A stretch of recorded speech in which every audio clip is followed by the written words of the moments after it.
Horse Tales is proudly brought to you by the South Carolina Department of Agriculture. South Carolina, a true leader in the equine industry. Hey folks, we've got a great show lined up for here today.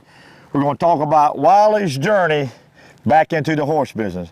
Folks, as you know, horses have been just a blessing in my life these past 2 years with Horse Tales.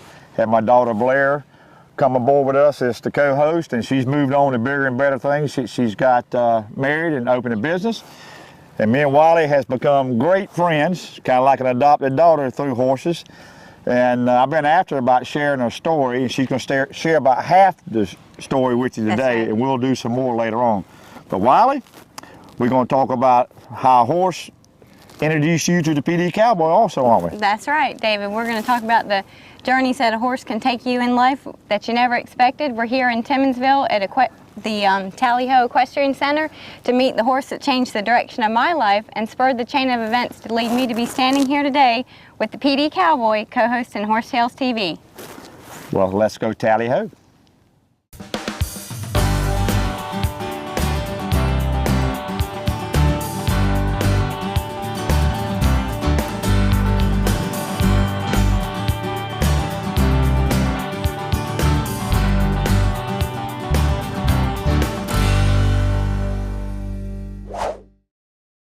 Horse Tales is being brought to you today by Williamsburg Feed and Tack, your Seminole feed and Carhartt clothing shop. By Equestrian Images, making memories together. By Myrtle Beach Equine, offering veterinarian services for a variety of animals. By the South Carolina Department of Agriculture, a leader in the equine industry. And by the Mark Hossman Training Center, where helping people ride better horses is our #1 commitment. When we walk into a grocery store or sit at a restaurant, we don't often think twice where our food comes from. So during this time of Thanksgiving, maybe we should give thanks to our South Carolina farmers from the coast to the mountains. Hi, I'm South Carolina Commissioner of Agriculture Hugh Weathers. When you give thanks this holiday season, remember those who provide for all of us every day of the year. Be sure to thank South Carolina farmers. Remember, South Carolina agriculture. It's a matter of taste. The South Carolina Horsemen's Council is the voice of the Palmetto State's equine industry. The South Carolina Horsemen's Council primary purpose is to provide information to the general public, the media and government agencies about issues and activities that impact the South Carolina equine community. If you are a horse owner in the state of South Carolina, you need to be a member of the South Carolina Horsemen's Council so we can have a voice about equine issues in our state. For more information, go to schorsecouncil.org. When you hear the name Earnhardt, you might not immediately think of farming. But my family's been at it for years, just like Nationwide Agribusiness. In fact, they're the #1 farm insurer in the nation. And with their On Your Side Farm Review, you get a personalized policy for your farm with the coverage you need at the right price for you. My family's trusted Nationwide for more than 30 years. To find out why, call your Nationwide Agribusiness agent today.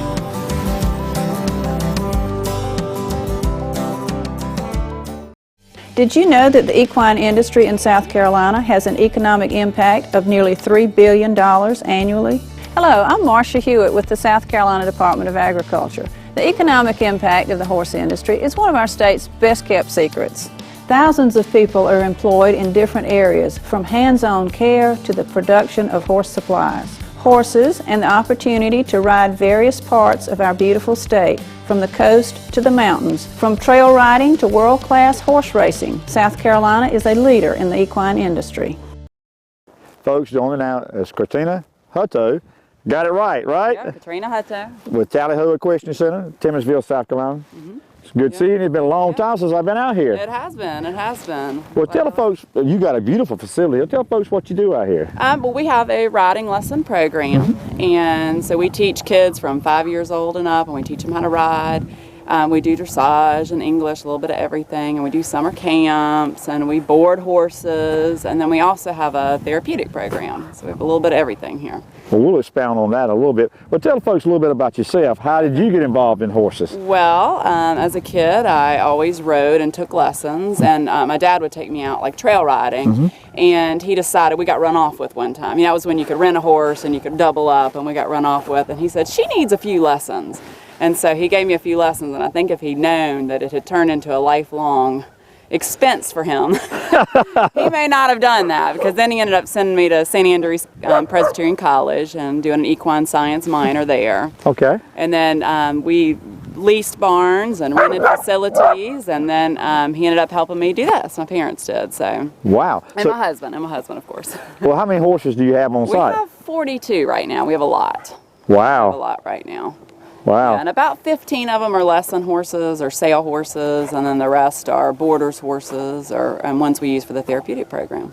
Well, we're excited about being out here today. We're going to cover a story of one you've got here now. I think his name's Pumpkin now, but it was Apache. Yep. Yeah, so that's how it brought us back out here. Well, Katrina, we've had a good time talking. Can you tell folks back home how they can get in touch and come out here and enjoy your great facility? Yeah, Talleyho Equestrian Center.com, just the whole name.com, or you can call me at 843-319-9286. Well, Katrina, thank you very much for very informative interviews.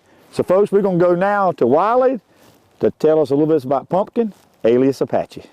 Hey folks, this is my special friend Pumpkin. Well, Pumpkin? How did his name get to be Pumpkin? I thought it was Apache. Well, David, when I had him, I named him Apache because he came running into my life like a wild Indian pony. He, you know, some people, David, find stray dogs and stray cats, but I found a stray horse. It was about 5 years ago. My husband and I were out riding bikes in the country, and just out of nowhere, this horse came running across the field. He didn't have a halter or a bridle or a saddle or anything. He was just wild and free. It was the most amazing thing. I remember thinking, God, I would just love to have a horse like this. And so I was intrigued. My husband and I followed the horse. He wouldn't come near us. And I had my cell phone, so I called some friends that I knew had horses in the area. And no one knew where he came from or who he belonged to. So we got some people to come out there, and we rounded him up with a bucket of feed. He'd obviously been handled by people because he came straight to the bucket of feed, and we put a halter on him. And we were just a few miles from my house, so led him home to my house and put him in a pasture. You know, I grew up riding horses, so we had pastures, but it had been probably 15 years since a horse had even been in our pastures. So they were like a jungle. The weeds were head high and the fences were just barely hanging on. And we put him in there, and I didn't know if he'd still be there in the morning, but he was. Well, Wiley, I know he ended up being at my house a little while, and we'll cover that in a little while. But because I nicknamed him Houdini because you can't hardly keep him in. So what happened from there? Well, I ended up putting an ad in the newspaper. I did want to try and find his owner, so I didn't outright steal him. And a guy ended up calling me about 2 weeks later, and he said, I believe you have my horse. And I described the horse to him and where I found him, and he goes, yeah, that's my horse, but I figured he ran off into the swamp and got eaten by an alligator. So I said, well, do you want him back? And he said, well, I only paid $100 for him at the auction, and couldn't ever do anything with him anyway, so you can have him. So David, all of a sudden, after 15 years, I had a horse, a halter, and a lead rope, and that was it. Well, we could, and then we become close friends because of the horse. I think, so how we're going to have a tacky story with Apache. Oh, yeah. That you were working at the Florence Morning News, right? Right. But let me go back to, you know, I had this horse that like I said, I grew up riding horses, but they were older horses, experienced horses. They were what you call push-button horses. And he was pretty easygoing at first, pretty friendly. And I could even jump on him bareback, and my husband would lead me around with him. But before long, he got tired of just being led around. And he'd put on the brakes, and you couldn't lead him. You couldn't make him do anything. And I did get a bridle, but that was useless because I couldn't get a bit in his mouth. And then when you would tie him, he would jerk back, and he would just rear back until something broke, whether it was the rope, the post, or the halter. And I can't believe my farrier kept coming back as many times as he kicked my farrier. So I started thinking about what that owner said. You know, I was thinking gator bait might have been better off. But I did call the owner back because I wanted to know a little bit about his past and, you know, what I had here. And the guy said that he was a rescue horse, and he put me in touch with a family in Bennettsville that had taken him in as a foster. They were his foster family, and he was rescued by the Marble County Humane Society. He was nearly starved to death, and they nursed him back to health, and they had a 12-year-old daughter who worked with him and actually rode him. So I asked her to come out and, you know, come see the horse and tell me what she thought of him. And so she and her mom came out, and David, I watched this 12-year-old girl do things with a horse I had never seen done. He was following her every cue. He was eating out of her hand, and that was my first introduction to groundwork and how it can shape the overall behavior of a horse. So you can say I was hooked. I started reading everything that I could read, watching videos, and Kim Hill, that was the 12-year-old's name, she came over once a week and worked with me in Apache, and before long, I was riding him, and I had myself a little trail horse, but Apache was still Apache. He had a lot of demons that we had to work through. He taught me a lot. He was a real challenge, but he challenged me to learn more. Well, so share with the folks how he ended up at Talleyho Equestrian Center.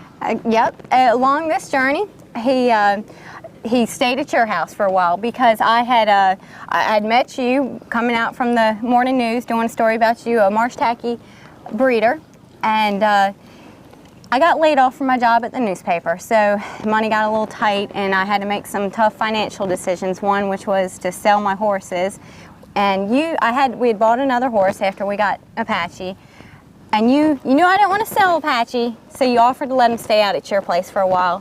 And while he was there, Katrina Hutto saw him at your farm. She was bringing a mare over to be bred to your stud, and she saw this little appy out there with all the tackies and asked you about it.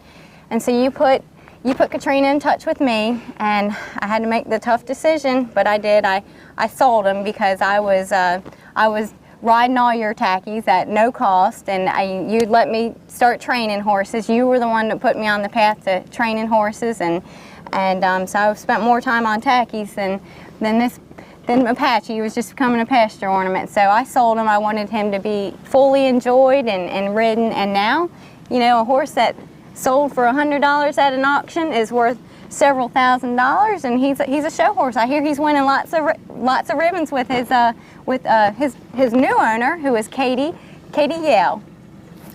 Well, I'm a little disappointed they didn't change his name to Houdini because he tore all my pastures up. Well, Wally, that's a great story, and the reason our life has stayed on course has been because of the horse. And we look forward to a lot of more good shows together and sharing with people what we do because of the horse. Thank you for your story. All right, and I want to thank Apache for letting me come out here and have this reunion with him today and see where my journey with horses all started. And folks, stay tuned. When we come back, we can show you what old Apache, Pumpkin can do.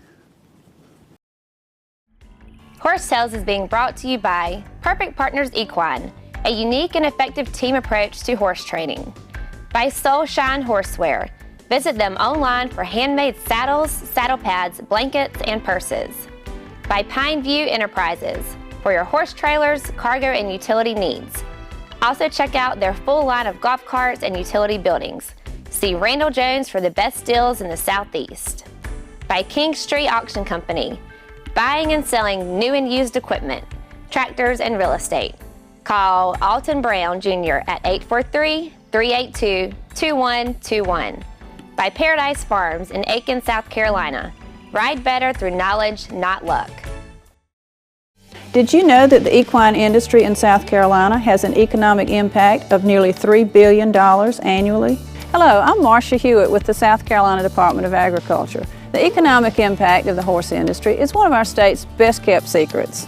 Thousands of people are employed in different areas, from hands-on care to the production of horse supplies. Horses and the opportunity to ride various parts of our beautiful state, from the coast to the mountains, from trail riding to world-class horse racing. South Carolina is a leader in the equine industry.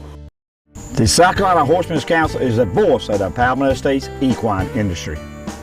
The South Carolina Horsemen's Council primary purpose is to provide information to the general public, the media, and government agencies about issues and activities that impact the South Carolina equine community. If you are a horse owner in the state of South Carolina, you need to be a member of the South Carolina Horsemen's Council so we can have a voice about equine issues in our state. For more information, go to schorseCouncil.org. Welcome back, folks. Joining me now is Katie Yale. She's the new owner of Pumpkin. We've talked about where Pumpkin has come from. Now we're going to talk about where Pumpkin is today. And Katie, how old are you, Katie? I'm 12, about to turn 13. Okay. How long have you had Pumpkin? About 3.5 years. And I understand now that you do hunter jumper with him. Yes, ma'am. Tell us how many shows a year that you two ride in. We have about 12, 13 shows a year. And how you know, are y'all winning blue ribbons, red ribbons? Yes, ma'am. Lots of blue ribbons, lots of champion and reserve champions. And what size jumps are you and Pumpkin going over? The past couple of show years, I've moved up to walk trot, to cross rails, up to about 2.3, 2.6, and I stopped there. And now we're just kind of taking it slow. Folks, for you at home who may not know what hunter jumper is, it is the, you judge the horse on its natural movement over about 8 fences. It's not a timed event. And Katie, how did you get involved with hunter jumper? About 4 years ago, I wasn't really involved in a sport, and I always really loved the thought of riding horses. So one day I came out here and I started a Christmas break camp, and I rode my first little pony Flash. And I really got involved with it, and I started doing lessons once a week. And I was ready to move up to a higher level in horseback riding, and I really wanted to get a horse of my own. And then Pumpkin came along, just like a miracle little pony, and we've really progressed together. And as a rider, I make a lot of mistakes, and he helps me and carries me, and just he really helps me progress. Well, I know he's been a miracle for me, so I'm glad to hear he's being a miracle for you. Yeah, he's a good horse.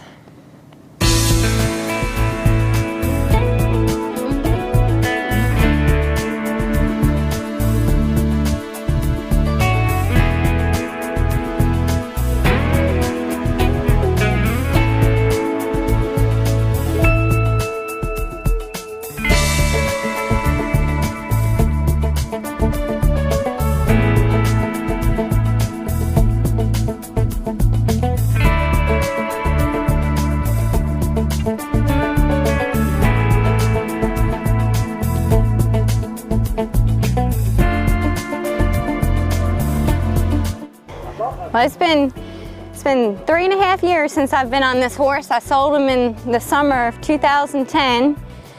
So it's been a long time, and he's well above me now. He can do all these jumps out here. I don't know if I can do it with him, but we may try.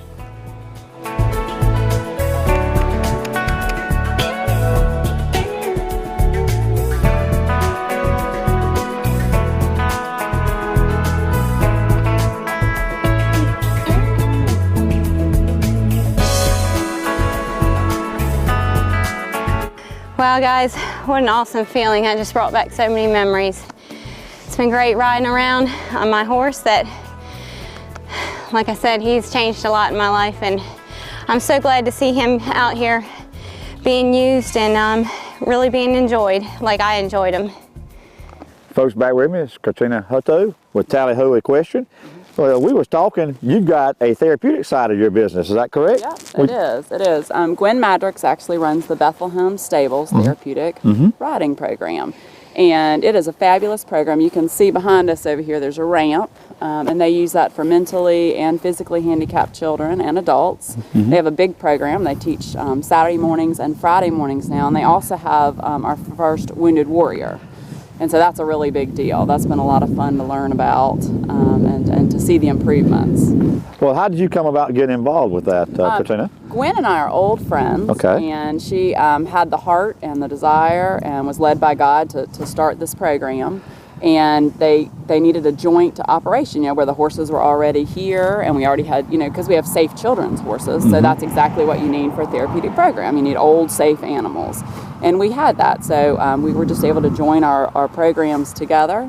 And they have lots of volunteers that come out, and it takes a lot of volunteers to run one riding class. And it takes like 6 people to run one riding class. One class? Yeah, Wow. so there's a lot of volunteers and help and a lot of hard work that goes into it. Well, there was a great article in the Florence Morning News about a month or so ago about the Wounded Warrior project that I know just enough about to be dangerous. Could you expound on what she's trying to get certified, or whatever I'm trying to ask you? The program's already PATH certified, and that's one of the big certifications for a therapeutic program. So she's got that certification. But to be accepted into the Wounded Warrior project, they expect you to have even a higher level of certification for the Wounded Warrior project. And so that's our premier status. And so that we'll be getting in February. So everything's been applied for and done, and so they're waiting on the final little bit to get finished up. And so that it's expensive to do, and they got a grant from the Women in Philanthropy to help with that. And so now they're on the final leg of that. And then when that happens, the Wounded Warrior program will send out an email to every veteran in I think 150 miles, I believe. Wow, okay. And they get 10 free riding lessons. So what's going to happen is instantly every veteran's going to get free riding lessons from the Wounded Warrior Project in our area. And that's going to just go crazy because we're going to have a lot of big horses. Well, how about if we come out and cover that? That would be awesome. Well, if folks want to kind of help out or get a little more information, how can they contact you on that? Yeah, I mean, you can go to our website, TalleyhoEquestrianCenter.com. Also on Facebook, we're on Facebook, and also Bethlehem Stables Riding Program. They're on Facebook also, but their information's on my website too. Yep. Well, folks, that's what makes us horse people so great. It's just not only about ourselves, it's about other people. That's right. Well, Katrina, thank you very much. Yeah, thank you. Hi, I'm Mark Hosman from the Mark Hosman Training Center in Waxhaw, North Carolina with your Tack Tip of the Day. Today we're going to talk about rope halters, the only kind I use. There are lots of brands out there. Some of them are more expensive than others. I think anything that you can afford that is made of a decent nylon braided rope attached to a lead rope, tied with no hardware. None of my rope halters have any hardware on them at all. It's tied to the halter and it won't break. When I tie my horse somewhere, my horse is going to be there when I get back. A rope halter applies pressure to the sides of the horse's nose, equally applying pressure to the horse's poll. When he puts pressure on it or pulls on me, I can tap his head right back to wherever I want, applying a nice amount of pressure without injuring the horse and still be able to maintain control without breaking my equipment and having enough lead rope that I can do whatever I want. I prefer 12 to 16 feet depending on what I want to do. And if I want to tie it for reins, if I want to tie it to a tree, or tie it to a hitching rail, to the fence, wherever I want to leave my horse, I have enough equipment that is not going to break, comfortable fit to the horse, very effective, and I don't have to wonder where my horse is because my snap broke. You can buy any length of lead rope you want. I prefer 5/8 to 3/4 inch lead ropes. You can go to any home store, hardware store, or anything else, buy it by the foot, and it's a lot cheaper than ordering something online that you're going to pay $50 to $75 for. And for $20, you can have the same piece of equipment and get along with it a lot better, and it's not going to leave you hanging when the chips are down. I'm Mark Hosman, and that's your Tack Tip of the Day. Hey folks, stay tuned for more Horse Tales. Horse Tales is being brought to you by Nationwide Insurance. When the PD Cowboy rides, he rides with Nationwide on his side. By Arbor One Farm Credit, providing rural America with sound, affordable loans and financial services. By Locals Restaurant, serving Florence with old-time goodness, from burgers and hot dogs to specialty sandwiches. By Best Way Grocery, located in Hemingway, South Carolina. See Jimmy Baxley for the best meat products in the PD. By Joey Lewis Performance Horses, teaching proper horse riding techniques from trail riding to rodeos. Did you know that the equine industry in South Carolina has an economic impact of nearly $3 billion annually? Hello, I'm Marcia Hewitt with the South Carolina Department of Agriculture. The economic impact of the horse industry is one of our state's best-kept secrets. Thousands of people are employed in different areas, from hands-on care to the production of horse supplies. horses, and the opportunity to ride various parts of our beautiful state, from the coast to the mountains. From trail riding to world-class horse racing, South Carolina is a leader in the equine industry. The South Carolina Horsemen's Council is the voice of the Palmetto State's equine industry. The South Carolina Horsemen's Council primary purpose is to provide information to the general public, the media and government agencies about issues and activities that impact the South Carolina equine community. If you are a horse owner in the state of South Carolina, you need to be a member of the South Carolina Horsemen's Council so we can have a voice about equine issues in our state. For more information, go to schorsecouncil.org. Well, David, it's been great coming down here to Timmonsville and seeing Apache again. You know, I just appreciate having this reunion and hanging out with the PD Cowboy. Wally, no problem. Folks, we had a great time here together. My third adopted daughter here. But folks, Talleyho Equestrian Center, you need to check her out. She does a great job here. And folks, until next week, keep your reins low and your hands quiet. And God bless this great country of ours.